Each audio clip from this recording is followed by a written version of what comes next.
Kembali lagi di Cerita Cinta Channel. Jangan lupa like, comment, and subscribe ya. Terima kasih. Vika berjalan menyusuri lorong sekolah dengan langkah yang panjang. Nafasnya juga terlihat memburu dan wajahnya memerah menandakan jika gadis itu sangat marah. Namun langkahnya terhenti saat namanya dipanggil oleh wali kelasnya. "Afika, mau kemana? Masuk ke kelas. Pelajaran akan dimulai," ucap wali kelasnya sedikit berteriak. "Iya, Bu," sahut Vika. Lalu dengan terpaksa ia berbalik arah dan memasuki kelasnya. Kini ia harus menunda urusannya dengan Anthony dan ia akan menyelesaikannya setelah pulang sekolah nanti. Sampai di dalam kelas, Vika langsung menduduki kursinya tanpa menghiraukan teman sebangkunya yang terus memanggilnya. "Vik, gue minta maaf ya," ucap Irfan sedikit berbisik. "Kayaknya pertemanan kita cukup sampai di sini saja. Lo yang sudah gue anggap teman baik gue, tapi nyatanya apa? Lo ikut gak percaya sama gue. Teman macam apa lo?" sahut Vika kesal tanpa menatap temannya itu. Sedangkan Irfan menundukkan kepalanya karena yang diucapkan Vika semuanya benar. Harusnya ia lebih percaya dengan sahabatnya sendiri dan tidak terpengaruh hanya karena sebuah foto. "Sekali lagi, gue minta maaf ya, Vik," ucap Irfan pelan dan penuh sesal. Kini ia merasa menjadi sahabat yang buruk untuk Vika. "Yah, kenapa perasaanku tidak enak ya?" ucap Emma kepada Bondan. "Perasaanmu saja kali," jawab Bondan sembari menyeruput kopinya. "Tapi bener loh ya, aku merasa kalau Vika sedang dalam masalah," ucap Emma lagi sembari memegang dada kirinya. "Sudah, jangan berpikiran yang buruk. Katanya mau berangkat ke hotel," tanya Bondan menenangkan menantunya yang terlihat resah. "Iya, ini mau berangkat," jawab Emma, kemudian mencium punggung tangan Bondan. "Hati-hati di jalan," ucap Bondan dan diangguki oleh Emma. Kemudian Emma berjalan ke arah halaman rumah dan segera memasuki mobilnya.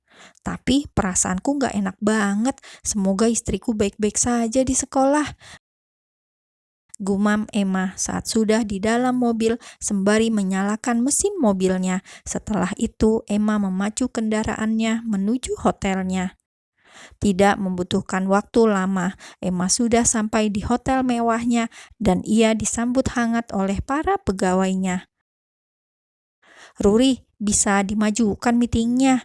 tanya Emma saat memasuki ruangan asistennya. "Aduh, bagaimana ya? Soalnya aku gak mau tahu, Ruri. Aku minta meetingnya dilakukan secepatnya," ucap Emma tegas tanpa ingin dibantah. Kemudian Emma keluar dari ruangan asistennya itu menuju ruangannya sendiri. "Ya ampun, galak banget sih bos sekarang. Mentang-mentang sudah menjadi pria tulen," gumam Ruri sembari mengelus dadanya lantaran terkejut dengan sikap bosnya itu.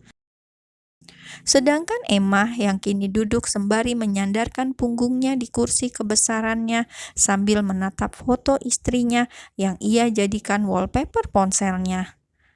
Tok tok, terdengar suara ketukan pintu dari luar ruangannya.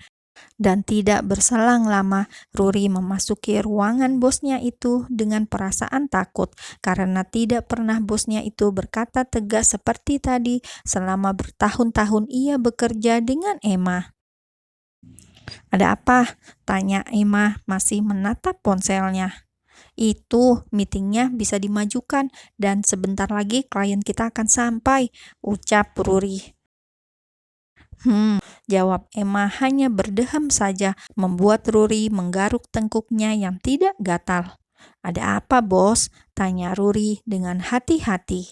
"Entahlah, aku merasa jika istriku sedang tidak baik-baik saja," jawab Emma. Sedang gegana rupanya," batin Ruri.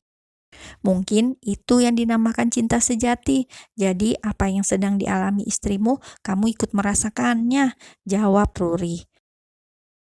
Jadi benar jika istriku sedang dalam masalah.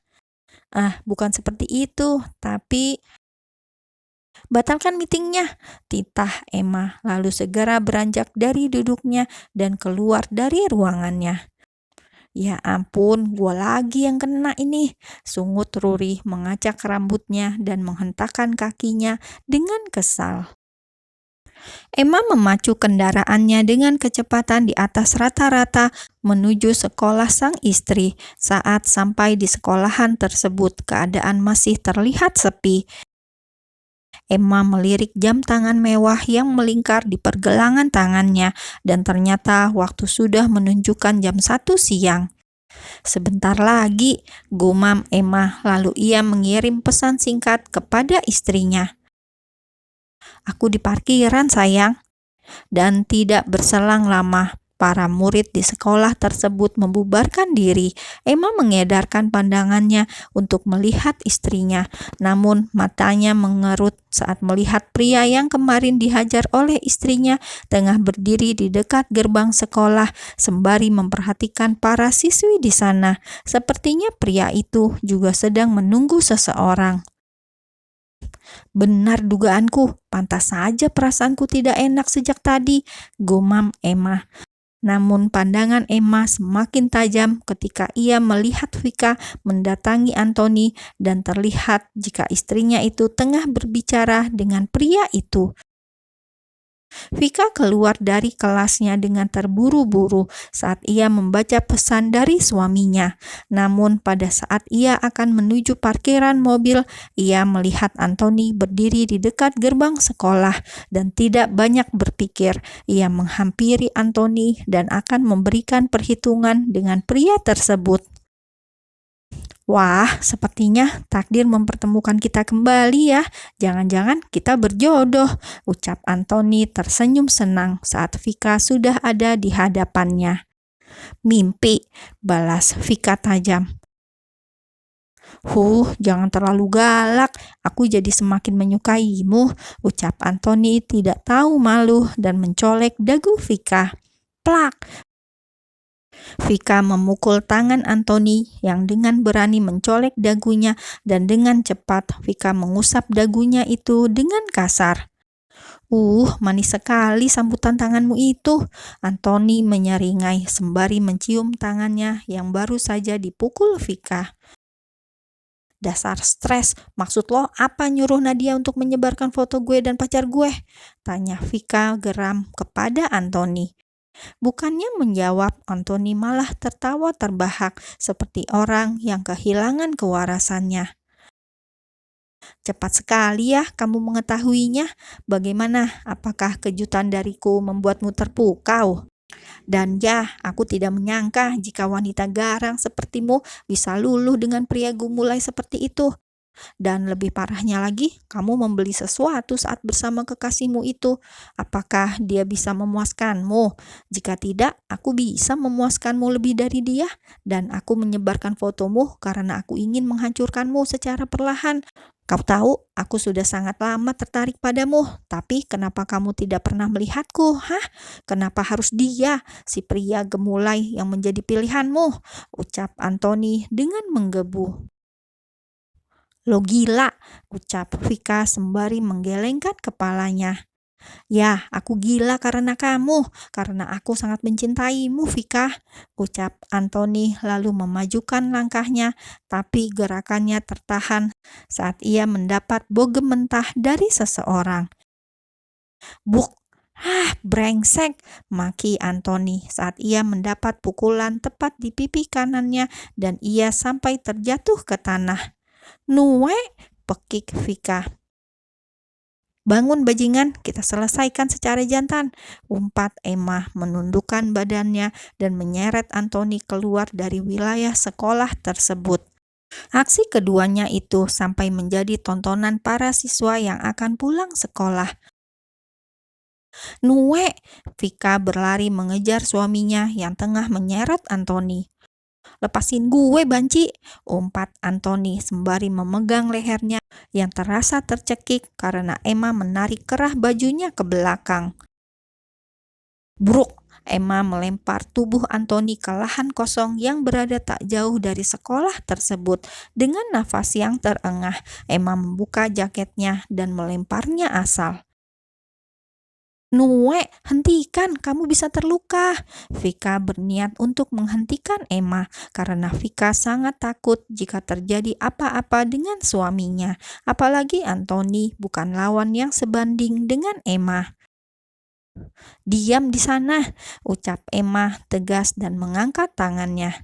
"Enggak, aku enggak mau kalau kamu terluka. Please, menjauhlah, aku bisa mengatasinya sendiri," ucap Vika dengan nada memohon.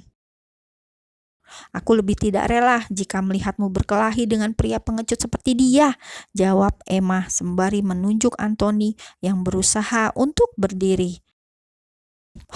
Drama yang sangat memukau," ucap Anthony tergelak sembari bertepuk tangan. "Sinting," umpat Emma.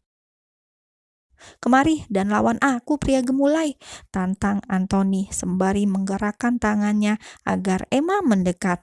"Please, jangan," Vika menggeleng pelan agar suaminya itu tidak mendekati si kunyit. Emma tidak menghiraukan istrinya. Kemudian ia berjalan mendekati Anthony dan berdiri di depan pria itu. "Pilih hidup atau mati, setuju?" ucap Anthony dengan nada sombong dan menatap remeh Emma. "Ini keliru, kenapa caranya jadi begini sih?" Vika yang mendengar ucapan Anthony pun mendekat dan ingin menarik suaminya. "Tunggu," Emma menepis tangan Vika yang menarik tangannya. "Apa aku tidak salah dengar? Apa kamu yakin dengan ucapanmu itu?" tanya Emma dengan wajah yang masih terlihat tenang. "Tentu saja, memang kenapa? Kamu takut?" ucap Anthony tersenyum miring. "Aku tidak takut, hanya saja aku tidak ingin mengambil tindakan yang berlebihan agar tidak terlalu menyakiti lawanku," jawab Emma dengan tenang. "Nue," Vika ingin menarik tangan suaminya lagi, namun usahanya gagal karena Emma tidak goyah sama sekali. "Diam dan menjauhlah, percaya kepadaku," tegas Emma dan meyakinkan istrinya. "Baiklah, tapi jangan terluka," ucap Vika lalu menarik kerah baju Emma kemudian mengecup bibir seksi suaminya itu. "Sit," maki Anthony saat melihat Vika mencium Emma di depan matanya. Emma yang mendapat semangat dari istrinya itu pun tersenyum senang dan melumat bibir manis yang sudah menjadi candunya itu sesaat. "Terima kasih," ucap Emma dan diangguki Vika. Kemudian gadis itu mulai menjauh dan menyaksikan aksi duel itu dari kejauhan.